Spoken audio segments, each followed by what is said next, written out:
Welcome to Break Through the Ordinary podcast. Are you ready to commit to your future self? If you are, sibling duo Marc and Claudine Chiarmonte will take you on a journey of self-discovery to unlock your highest potential.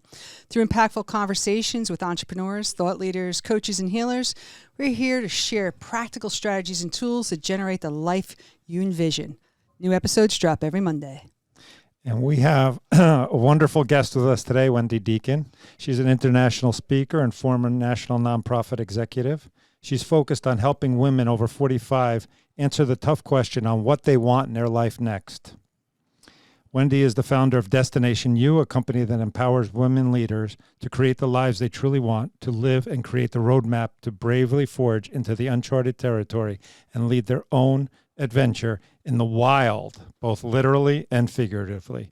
She's also the author of 3 books. The newest one is Destination Unknown, Take the Leap, right? The Unexpected Journey. Yep, Take the Leap. Yes. All available on Amazon. So come take the leap with us. Yes. And I have a frog in my throat. Hello. Hello. So Wendy, it's a pleasure to have you here. Yes. I have to tell you, even your bio kind of created something, right? That into the wild, and being a woman over 50 myself, I'm like, yeah, there's a different calling that comes. I have to say, as a man over 50, it's calling me too. So I just want to put that out there for the men. You know, I know the women, but I'm like, okay, adventure, let's go. I know, but we are so fortunate, right? Because we grew up in a different era. Our parents were not snowboarding at 53 and they weren't planning a safari or whatever, right? And so we're so fortunate that we were given this gift and grew up the way that we did. But now that all these possibilities are here, that we get to chart a whole new course. And let's start the conversation so our listeners understand your course, your path, right? I heard, right, international speaker, past VP, you're this executive, and here you are now, and you're 50 plus, charting a whole new territory and path for yourself. So perhaps you could just give us some idea of your journey. Sure. So I grew up in a wonderful home. I always say, like, leave it to Beaverland, right? Went to college, went to grad school. I swam through college, so I was always an athlete, which I'm very fortunate. Title IX was very good to me. And started my career in healthcare as a physiologist and really worked in a lot of outpatient healthcare. So preventive and what's considered secondary prevention programs like cardiac rehab, pulmonary rehab, preventive health services, and loved it. Worked in healthcare, hospital systems for years, and then went to American Heart Association, where I spent then 15 more years on healthcare quality and research. Absolutely loved it. That was where I was going to stay forever. That was it. I worked with these amazing physicians, clinicians, volunteers, was able to translate research to the bedside, and just loved it. I was flying everywhere, traveling back and forth. And so I'm digging my career. Things are going fine. And now I'm getting into my 40s, and I'm starting to question a couple things, and I'm seeing things with my leadership that I'm like, well, that's what I've always aspired to, but I'm starting to question, is that really what I want anymore? I don't know. I've always been on this path, right? And we're really good at charging forward, and yep, I'm going to climb the corporate ladder. And again, I loved it. So it's not like it was something I didn't enjoy. But as I was turning 50, I had just gone through a divorce, and my parents were getting a little bit older, and I was trying to figure out what I wanted to do next. And a very, very close friend was diagnosed with stage 4 cancer, and it just shook me to my core. I had been kind of wondering about what I wanted to do longer term, but all of a sudden I was sitting in her hospital room going, oh my gosh, what if I could never ride a bike again? Or what if I don't get a chance to see Alaska? Or what if, right? All these what ifs. And so watching her stopped me on a dime. And I then put into motion this thinking of maybe I just need a complete life pivot and not traveling everywhere, and actually just starting to enjoy more of life now. So I approached my nonprofit, and it was an amicable parting. And my parents thought I would end up in their basement playing video games. So I can distinctly remember my father going, you're going to do what? What? You're leaving a paycheck? What? Wait a minute. What? So I stepped out not really knowing anything other than I wanted to write And I knew there was this movement happening and this cultural change, right? Just like we had talked before, that a lot of us in our 40s and 50s, like we're doing things so different now than our predecessors. And we're very fortunate. And so all of a sudden it was like, I don't know what I'm going to do yet. So it really was taking a leap into the unknown. I knew it would be something about being in our 40s and 50s and embracing this time and really making the most of it. But it took some time. I got to travel, I got to play a bit, and then I started writing. And the writing process was very cathartic and tougher than I expected, actually. I think writing nonfiction or fiction might be a little easier because all of a sudden, when you write something personal about your family or friends, you're like, oh, wait a minute. Well, they read it in the positive way that I'm trying to get it across, right? So as I've been then navigating and learning and on my own personal journey, I decided that for me, I needed to help others find more of their fun in the day-to-day life, right? Not wait until they're 75 and retired to take the cruise somewhere. No, time to do it is now because we really just don't know what tomorrow's going to hold. So for me, that's kind of how my journey in the last 3 years now has really been in turning and finding my way in writing and then creating Destination U and the Inspiring Your Next community. Wow. Sounds like fun. So just very different, but a complete life pivot, right? And so from a professional standpoint, I'm stretching my brain. And so I'm going to tap my clinical knowledge background. I'm creating new neural pathways every day because social media is not innate to me, right? So blogging and posting on Instagram about these adventures doesn't come as natural to me. So things like that, I'm learning about website design and podcast editing and things that I never anticipated doing. So it's been a great stretch in a totally different way. Sounds great. So how do you work with organizations and people? Like, what do you do? Can you explain what you do and how you work with them? Yeah.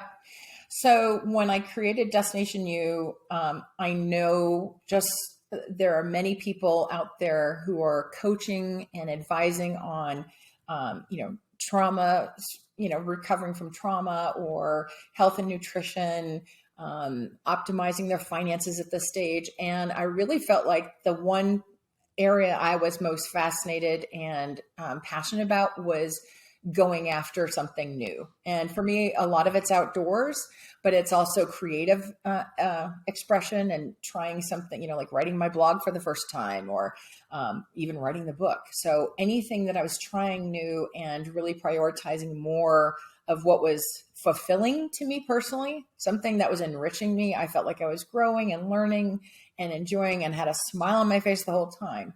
So that's where I decided to focus my efforts on working with bold, adventurous women. Now, I will say I still have men that I work with too, but it seems like there are more women seeking a community of others and really help redefine what's possible at 48 or 52 or 61 and live more intentionally and with more fulfillment. So really prioritizing what they want and not like I want the bigger house. If you want the bigger house, great. But what do you want that's really filling your bucket, right? Maybe you've always wanted to play the piano. Maybe you want to start creating, maybe you want to start baking and selling cupcakes. Maybe you want to write your own blog, right? Maybe you want to create photo albums, whatever it's going to be. I found that the question I always got asked from everyone was, how did you set that up? How did you go? When you set up that trip to Iceland, how did you get started?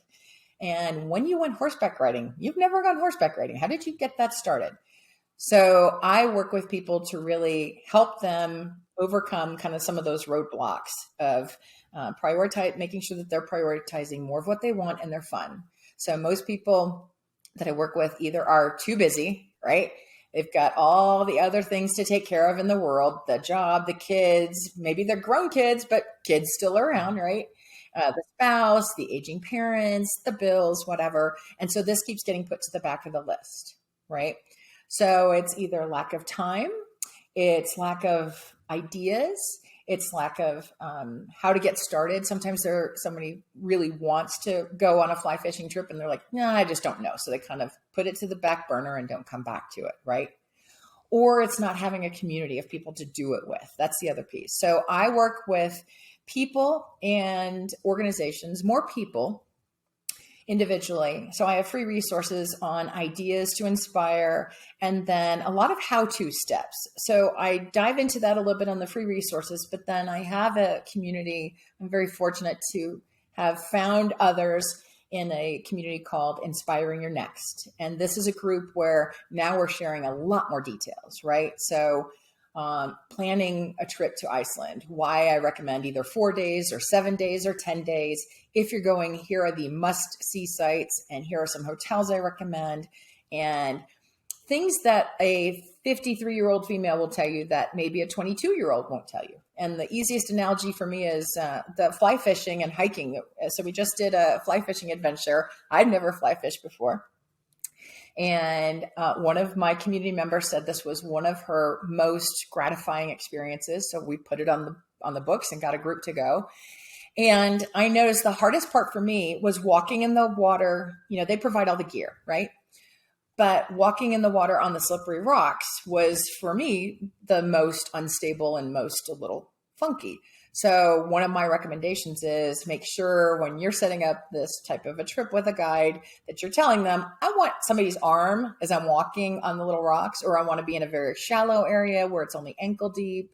I want a walking stick, things like that, again, won't occur to maybe a 20-year-old guide, but as you're a bold, adventurous woman now in your 40s and 50s, redefining what's possible, I'm going to give you those key how-to critical steps that is going to make it much more enjoyable. And so working with people first to find what they want, right? That's a big question, right? A lot of times it's easier to take out the trash and do all the other things and not deal with that for years. And then all of a sudden you look back and go, oh, criminy, I've always wanted to go to see Ireland and I haven't gone, right? So working with free resources, then the community membership, and then the highest level I work with individuals is a personal adventure concierge.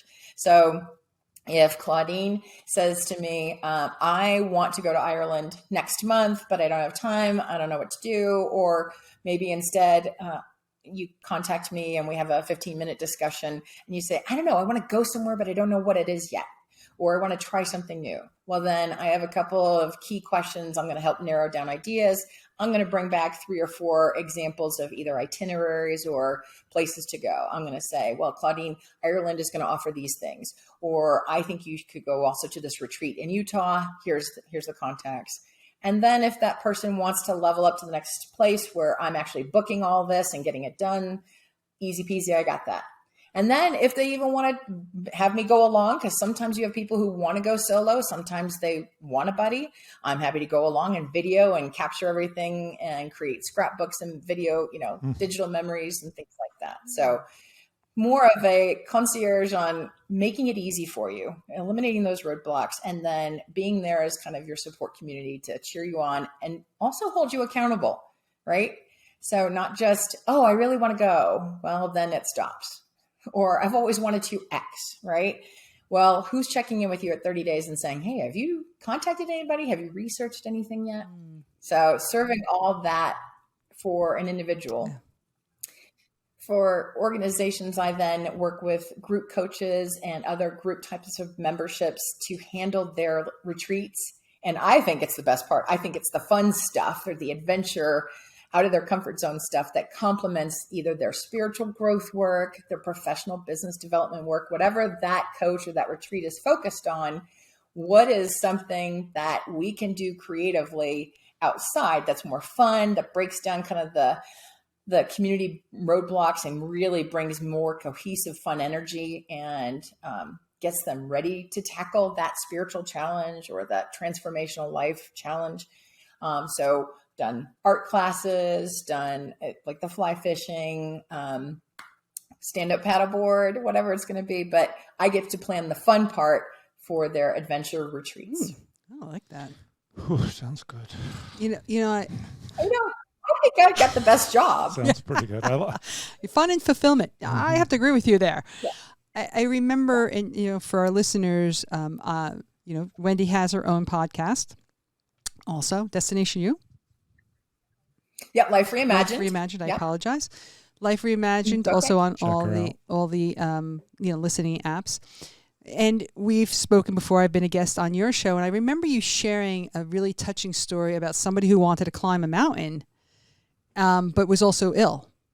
And your level of concierge was also ensuring that her medical needs in a hospital, and I can't remember where it was. I know it was an international trip, but the level of care that you put into that trip for her and her friend, right? So that she had nutritionally, medically, and also got to have her now life, life is now bucket, event occur.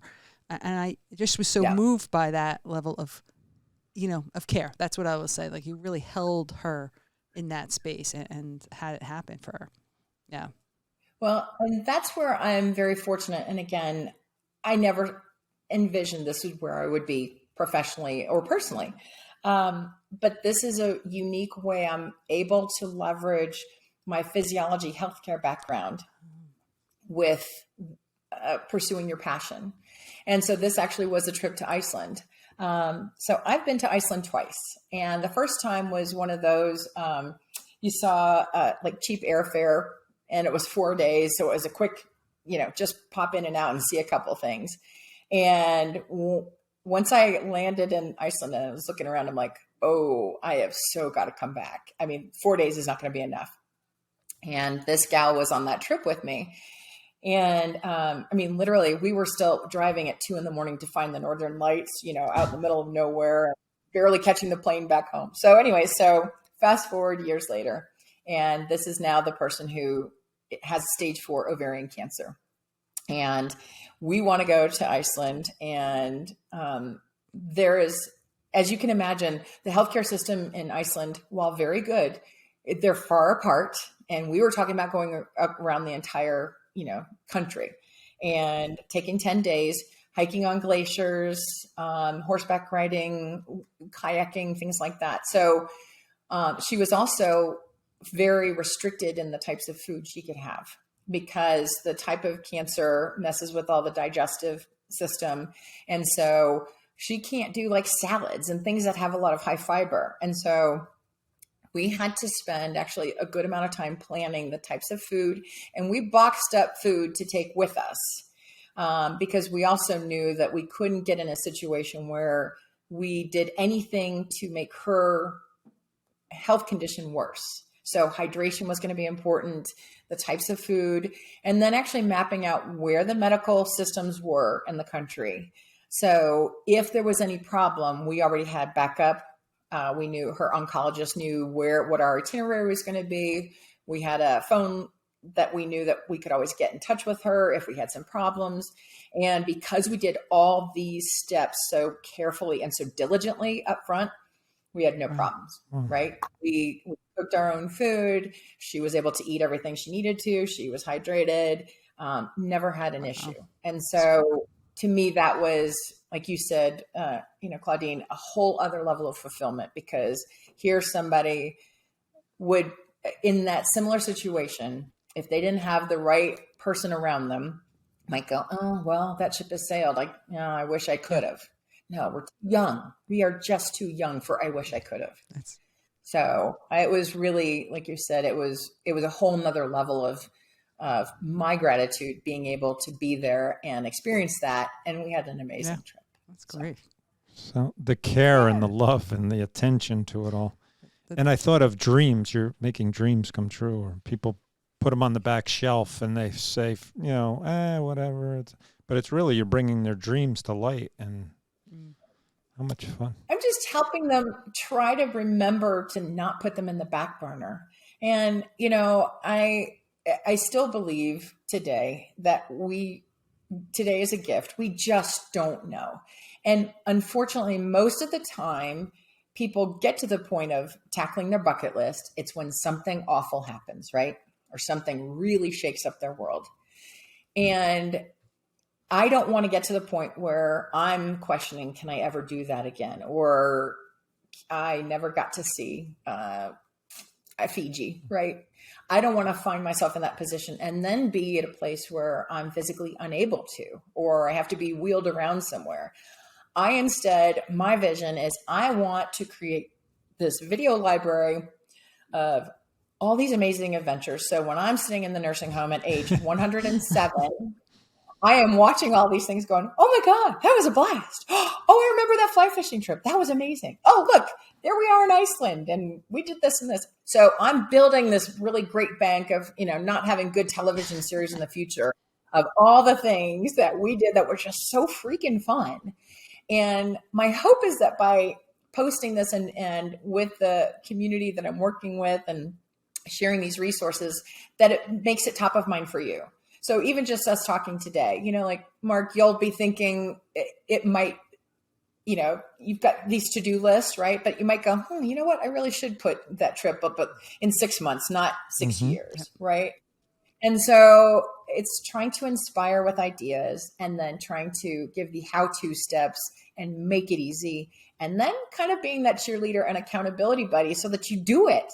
Because talking about it is one thing, but do it, just go. And I have never gone on an adventure or tried something new and went, ugh, that was terrible.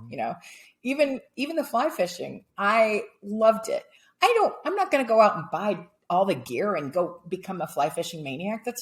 I love it. But now I've added a new thing to my list. It's when my father comes to Colorado, I'm taking him fly fishing and he'll love it. Right? So me and my dad standing in a Colorado river, that will be amazing. And I think it's contagious. Once you start prioritizing a little bit more of what I think is regular fun, right? You don't have to plan the month-long trip. You can pepper these into weekend adventures and everyday activities, or every week or every month, right? Something more regular. But once you start doing it and your cup gets filled, it's so much easier to tackle all the other stuff life's going to throw your way, So when you have this much joy and when you're around others who are trying something new, Tracy posted about trying skate skiing. I've never even heard of skate skiing, but now it's on my list, right? And this person talks about a really great restaurant in Atlanta if you're driving through, and someone else in the community talks about volunteering at a shelter. So all these other things that, again, are helping fulfill you emotionally, spiritually, mentally, physically, helping you grow in some way. So I don't know that it makes, I don't think I'm making the dreams come true, but I'm getting all the other pieces together to help you get there faster. Yeah, I like that. Yes. I like that. Wow. With New Year's coming, we often hear people talk about New Year resolutions. And even though we know statistically that they are not effective, so, you have this philosophy of, life is now list. Can you help our listeners, as they look into 2022, right? How is it that you've spoken a lot about the process and what you do, but let's kind of narrow it down. Next year, here we are. How would you have someone start to evaluate and be in this space of like, let me consider what is on my life is now list? Right. Yeah. So I have a blog in which I post, and actually a Medium article on why I think creating your bucket list is lame. And that's because I think you need a live it now list, right? And it'll be great. My hope is that I run out of bucket list stuff before I hit 75 or 80. That'd be awesome. That's a great goal I'm going to pursue, right? But New Year's resolutions, and I actually saw it a parallel in the preventive health industry, right? So throughout the year, especially with weight management classes or stop smoking or physical exercise, whatever, the place would be quiet all throughout December. And then come January 2nd, when the doors opened again, it was like this mad rush, right? And it's that short-term goal was not sustainable because it wasn't filling their bucket, or it wasn't something that they were enjoying. So for many people, instead of joining the gym for 3 months and, just kind of falling off the wagon, so to speak, in March, what if instead you decide that you always loved being out on a trail, Okay. Or the beach. Let's go with the beach, right? You're in Florida, Claudine, a lot of times, right? So you just love spending time on the beach. What if instead of making a New Year's resolution or a bucket list of visiting another beach later, you get back to reframing that perspective and saying, you know what, I'm going to instead for the new year, I'm going to do two things. I'm going to walk on the beach for a half hour every morning. And then I'm going to plan a trip to Fiji, right? Because I've always wanted to go to Fiji. My friend talked about this one place one time that was awesome, and I want to just do this, right? So we'll set two goals. One is so that you can get your daily activity outside in a place where the sun is warming your skin and you're actually walking. And instead of having the donut, you're walking instead of that time. And that starts to feed these healthier habits. So you're getting your daily dose of that fulfillment. But now you're also going, oh, now I can't wait to get to Fiji. Now I'm going to start planning it. And so instead of putting all these things off till later, or starting these habits for New Year's, I'm going to lose 10 pounds, or I'm going to, save $100 a month, whatever that is. If it's not fulfilling and it's not something you really enjoy, you're not going to stick with it. So in the two kind of facets of this is on the New Year's resolution, focus on what's one thing in 2022 you want to do on your live it now list. Is it a place you want to go? Is it, like, again, one of the members of my community, is it taking your artwork and creating an online studio so people can buy your paintings? Is it writing that chapter with 4 of your colleagues because you've got a book inside that you just know needs to come out? Is it starting your podcast like you guys did?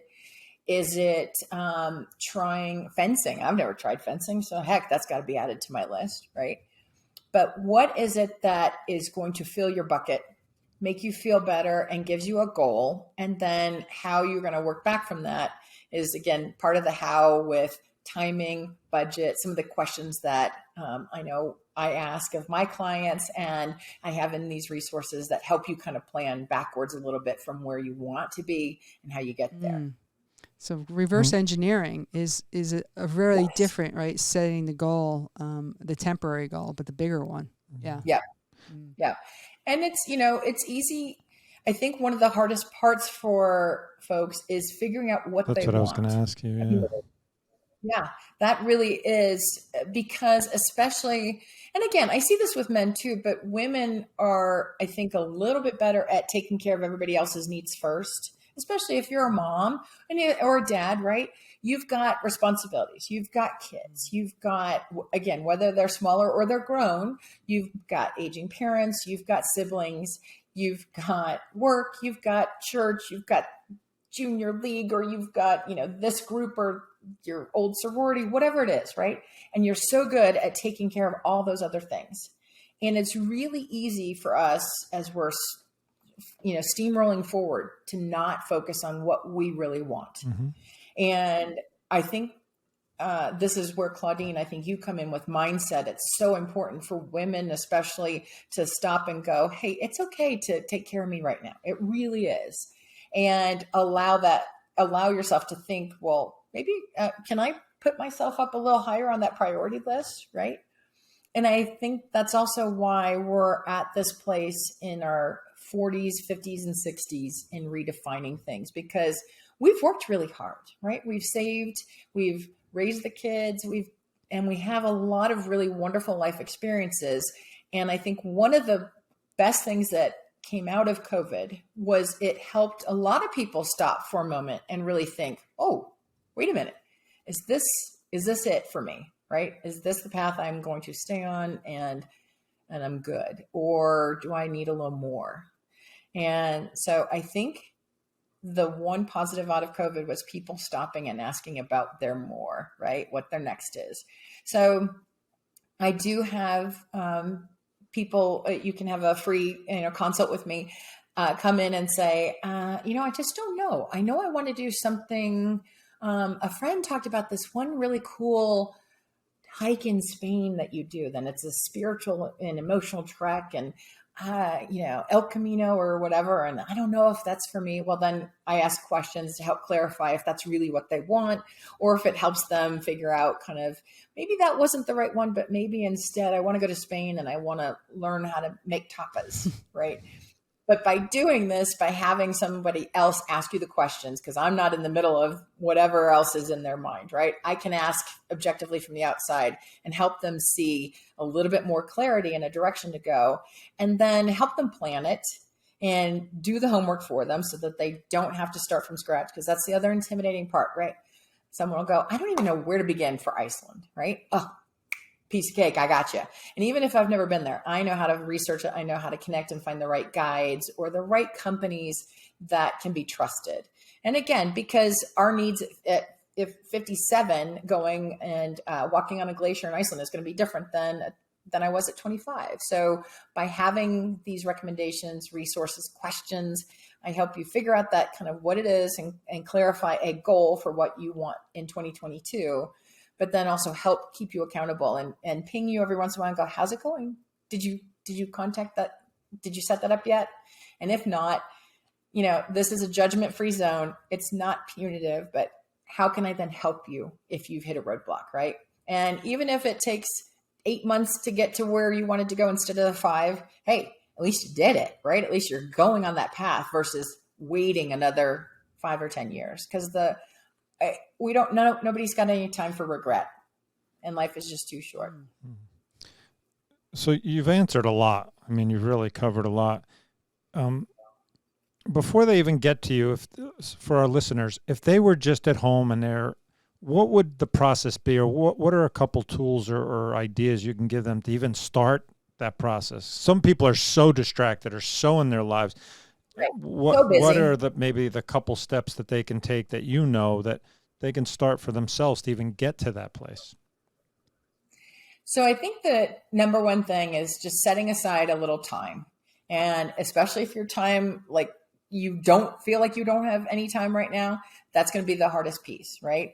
So you can follow me either on Instagram or subscribe to my website and free downloads. I've got a Live It Now list of ideas. So there's, I think, 125 or 130 different ideas there.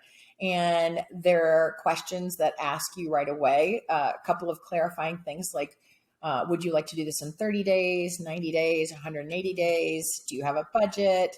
Do you want to do this solo? Do you want a friend?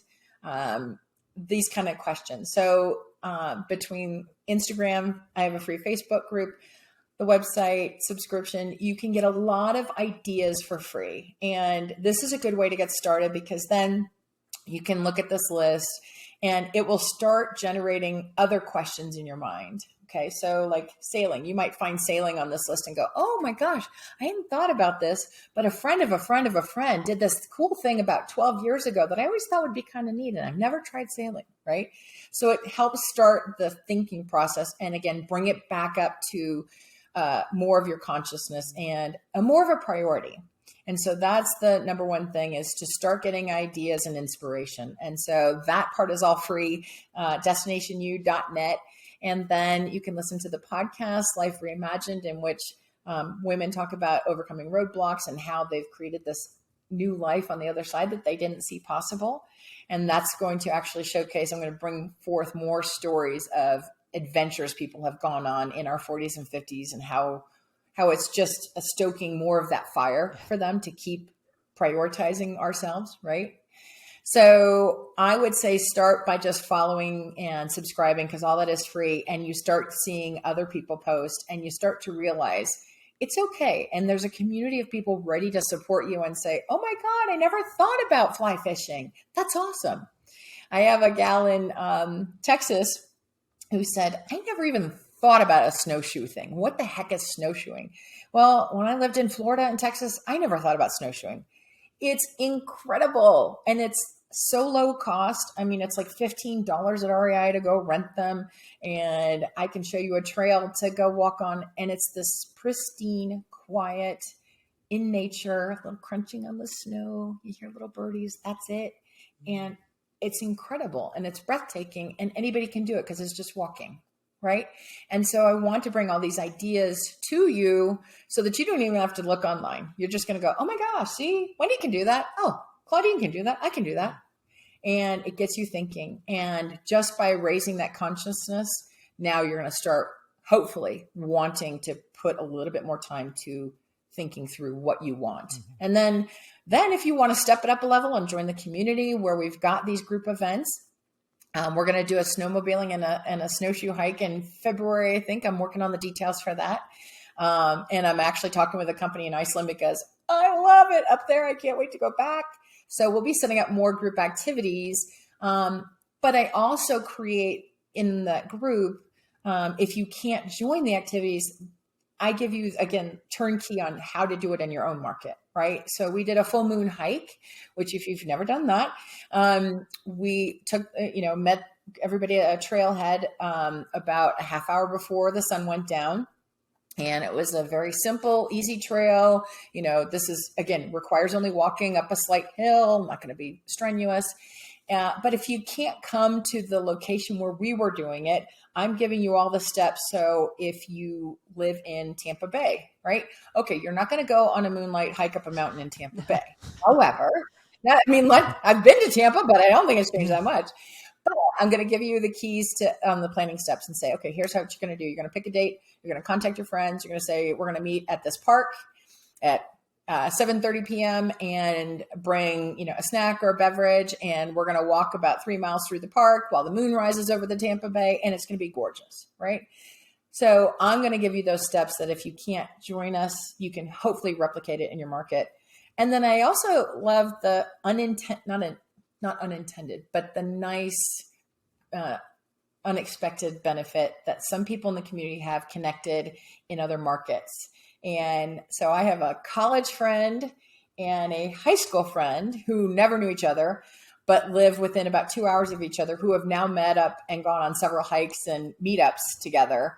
And it's just so great to know that now, actually, we were talking online that now I got to plan my trip to go over there and spend time with the two of them.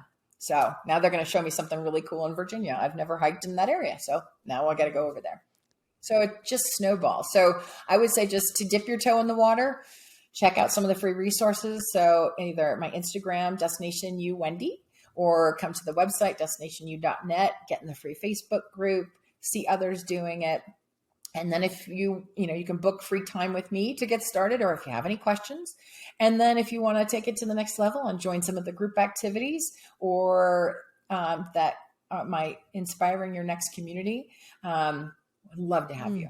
And I should mention one other piece about that community is in the idea structure. So the Facebook group, the members are all sharing these experiences, right? So I gave you like an example of this Mexican restaurant in Atlanta, or this really cool, one of the gals did a river rafting trip on the Snake River in Idaho.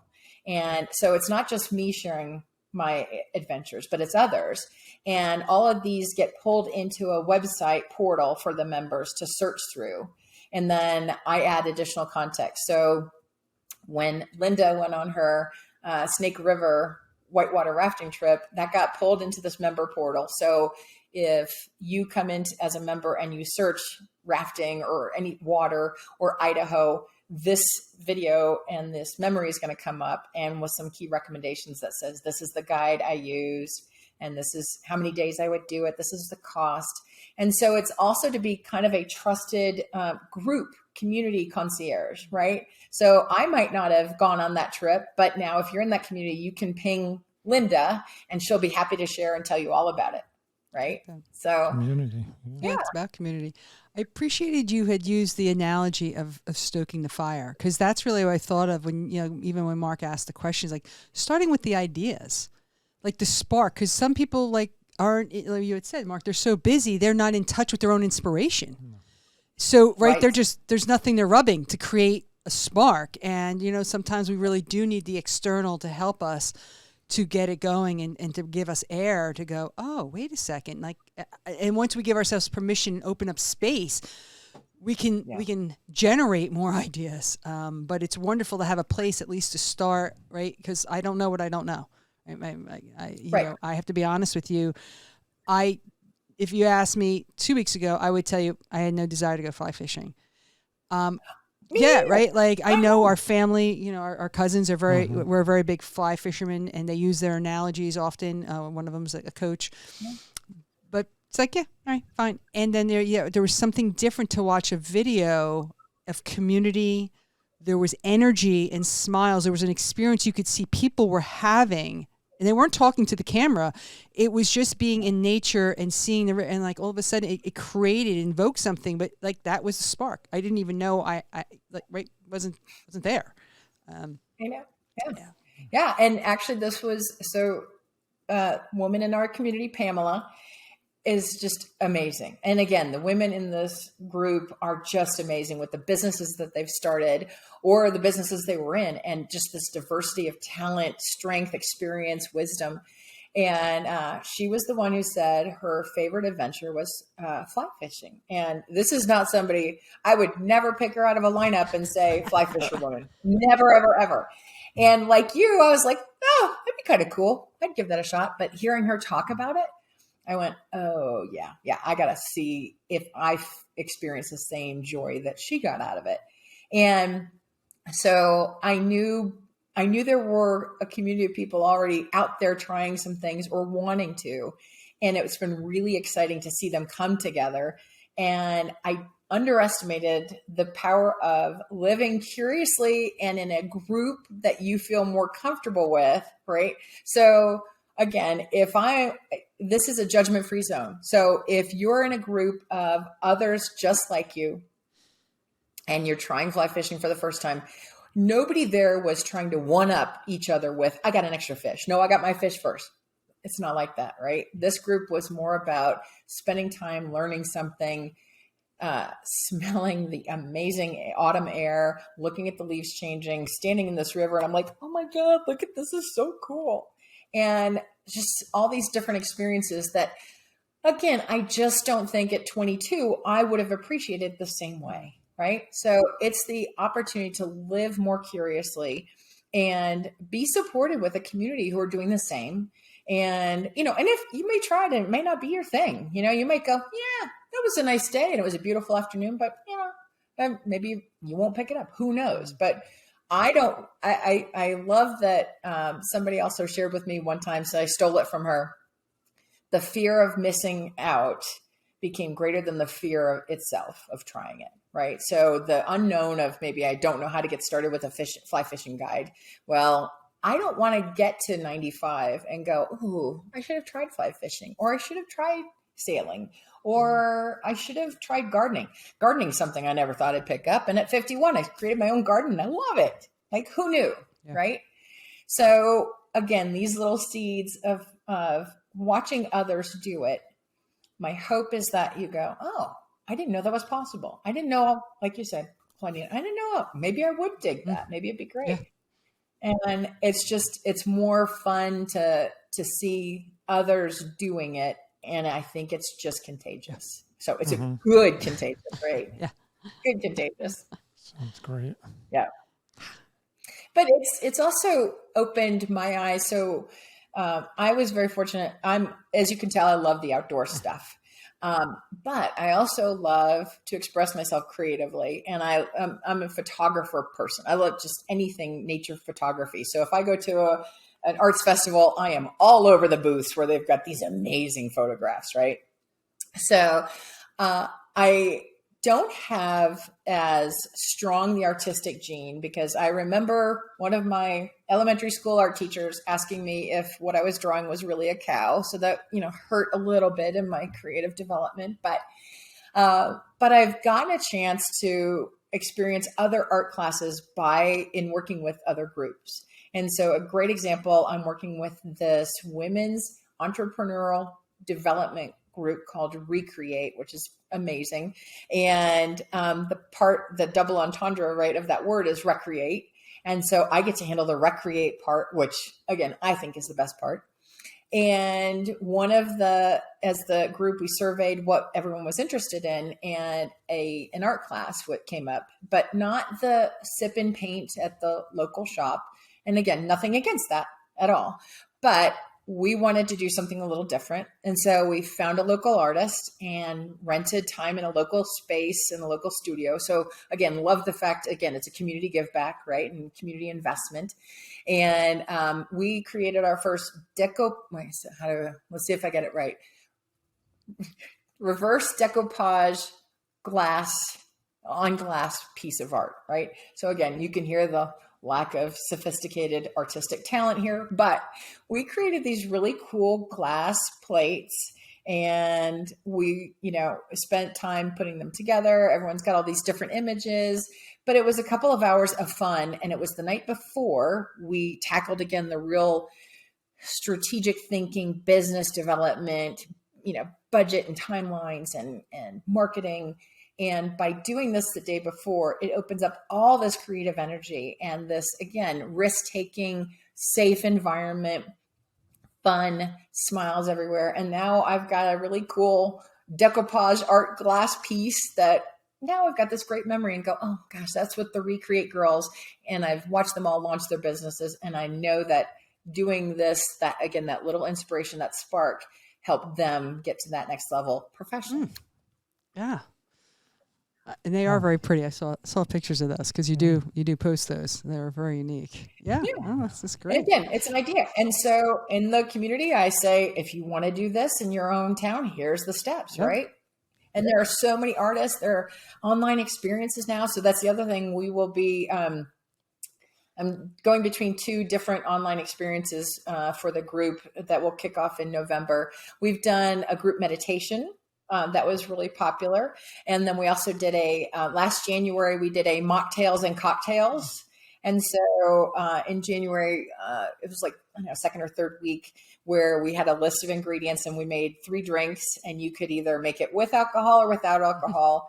And they were so good. We were muddling our limes and cutting up our ginger, and it was great. And I was surprised how many, I thought it'd be about a third of the group going alcohol free, but it actually was the reverse. Only about a third used tequila or something in their beverages. More people were doing the alcohol free version. So that was great. Yeah. I'm really interested in how we have a call to action, a challenge for our listeners. And I'm sitting here, I'm like, okay, so how do we embody this conversation of inspiration combined right with this evaluation and that leads to an action and ultimately an experience?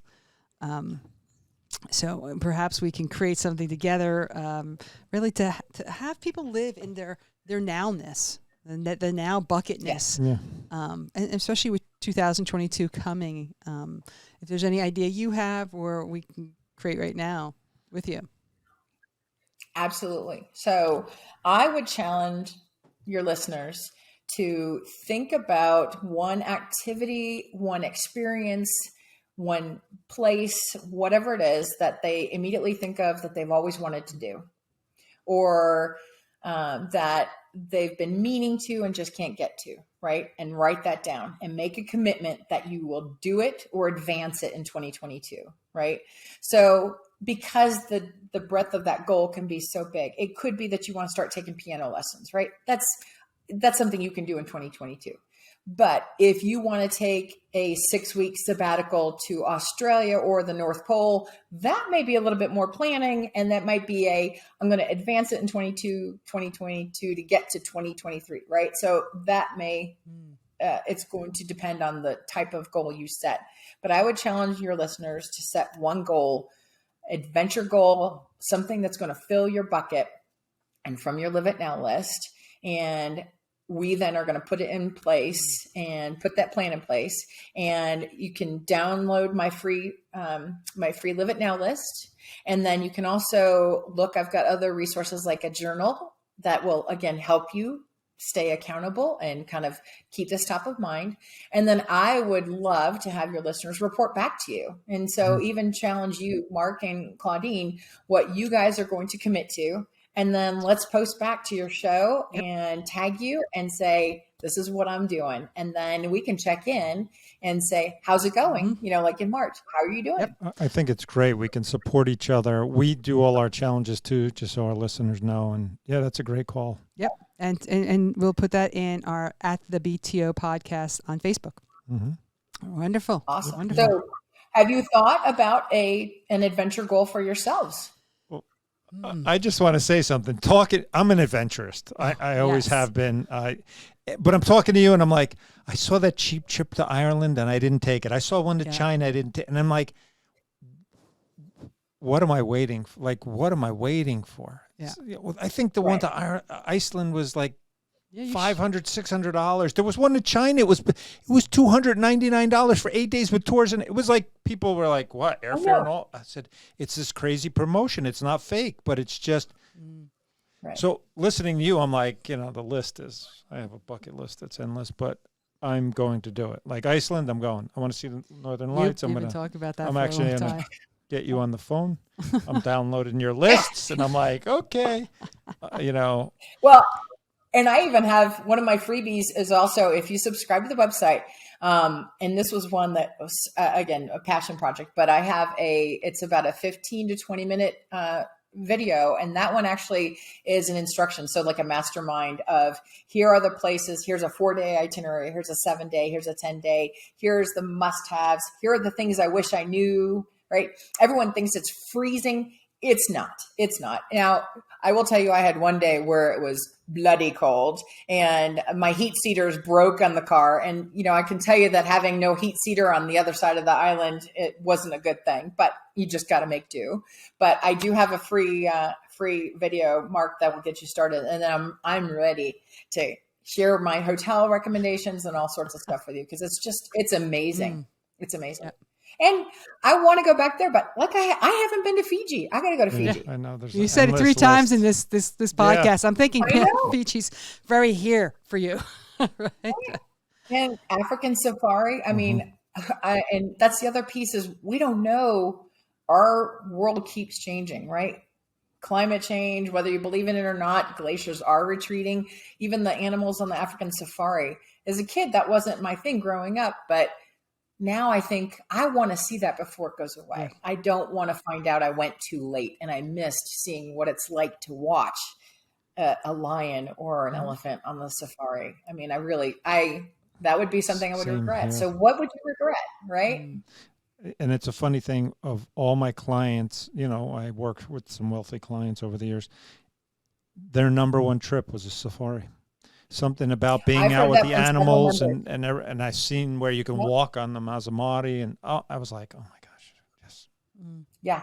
Actually, several of my members have talked about that as well, that is their absolute, because I always ask when somebody comes into the community, what's your one recommendation that is you would do it again and everyone needs to put it on their bucket list. And I've had at least 2 in the community say their safari. That's nice. Nice. So we're gonna transition into some quick fire questions, which are really what comes to your mind, very rapid answers. So if you were going to mentor somebody, what would be one of the things that you would really want them to know? That's one of the key things. Trust yourself, but go forward in the unknown. Like, don't hesitate thinking you've got to know it all before you go.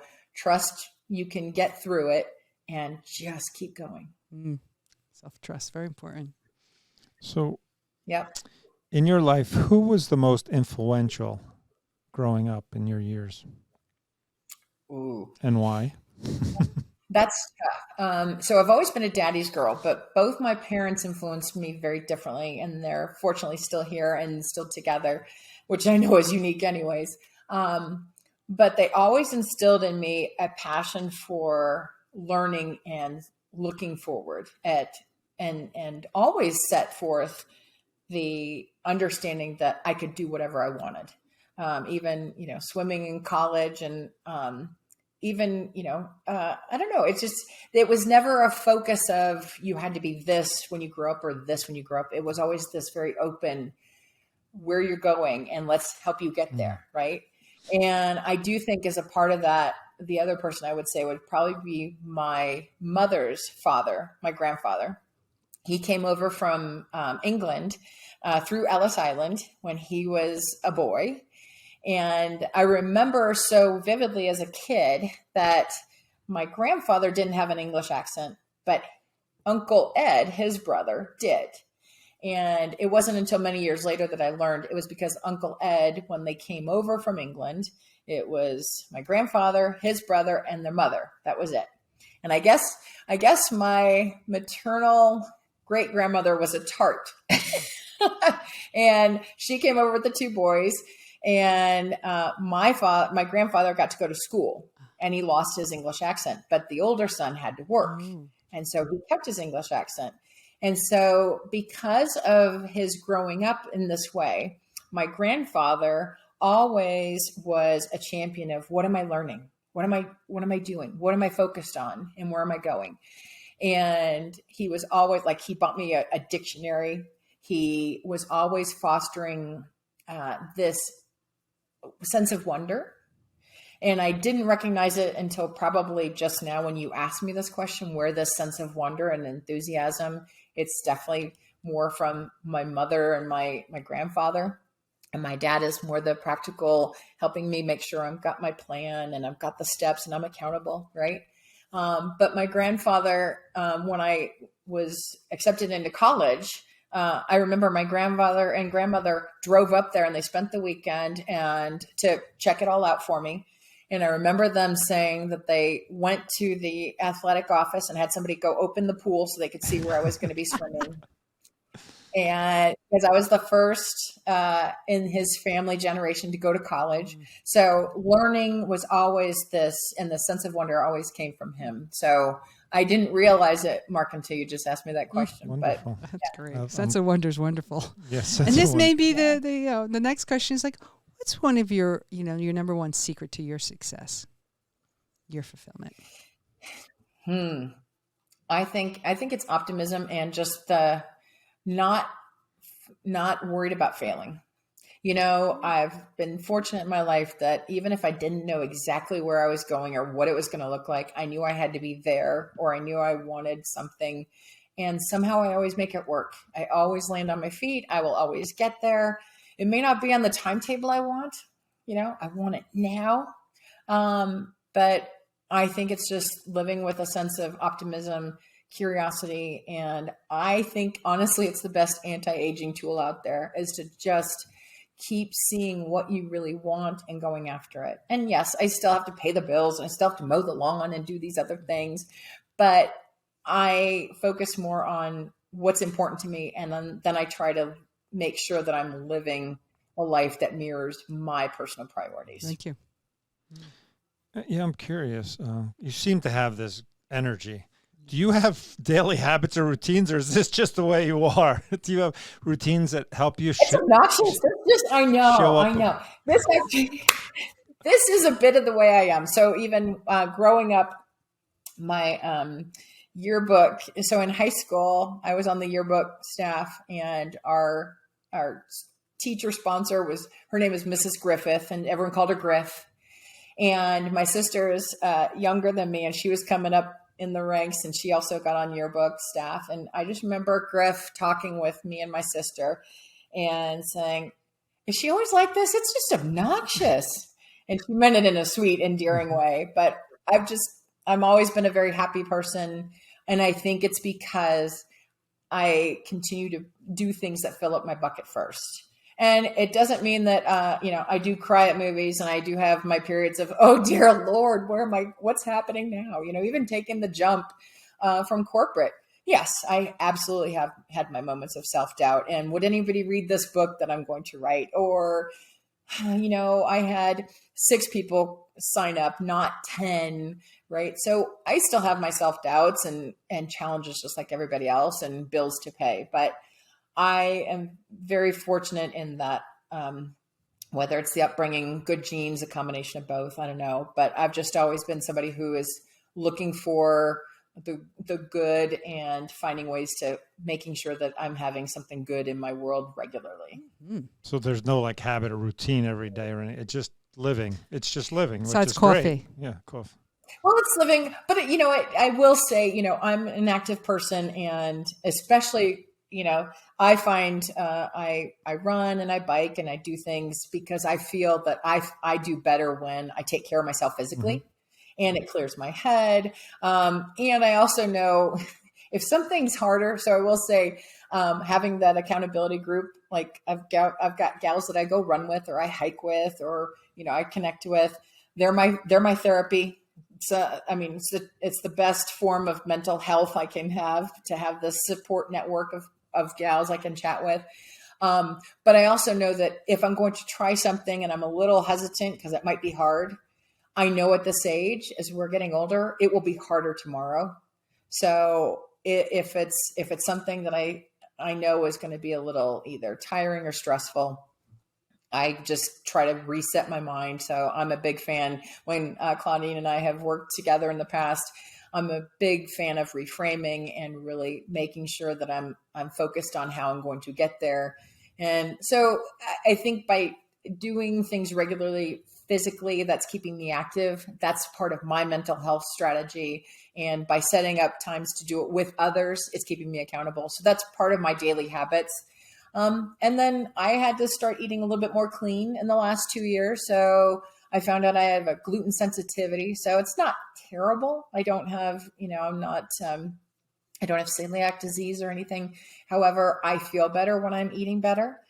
So I found that cleaner eating without gluten or dairy or soy and corn's the killer, because I love corn, like tortillas and everything. I lived in Texas for years. So that was the hardest part for me. But I think also taking care of how I'm eating and just nourishing myself so that I can show up every day in the way I want to. So I don't know, Mark, I think it's a little bit of age denial. I think I'm trying to still pretend I'm 30 something and this body will last forever.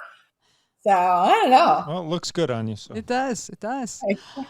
It's been a fascinating, opportunity to share your wisdom and your offering, as well as what you invite everyone else to invite in themselves, to maybe ignite in themselves is a better way of putting that.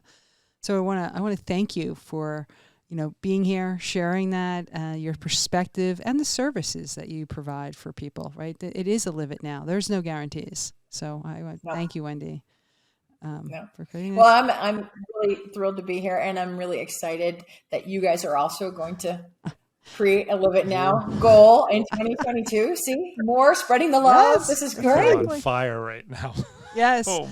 Yeah. Mark does I will tell you, Mark gets very inspired from these things. It's always a gift to share time and space with you. And so I want to thank you for passing a flame to us both here, and hopefully, our listeners also, are open to receiving what you just provided to everyone. So thank you. And, we will be in touch, and and get on the challenge and post that on Facebook at the BTO podcast. Bring it right into your new year. Yep. Yes. For sure. Yep. All right. Absolutely. Kick your new year off with a lot more fun, right? There you go. So I want to thank everyone for listening to Break Through the Ordinary podcast. We hope you enjoyed this episode and a deep dive into really about living life now, so you can have an extraordinary life. Don't wait for it. If you'd like to support this podcast, please leave a rating and share with others on social media. And to catch the latest, please follow us at the BTO Podcast on Instagram, Facebook, Twitter, and YouTube. Thank you, and we'll see you next time.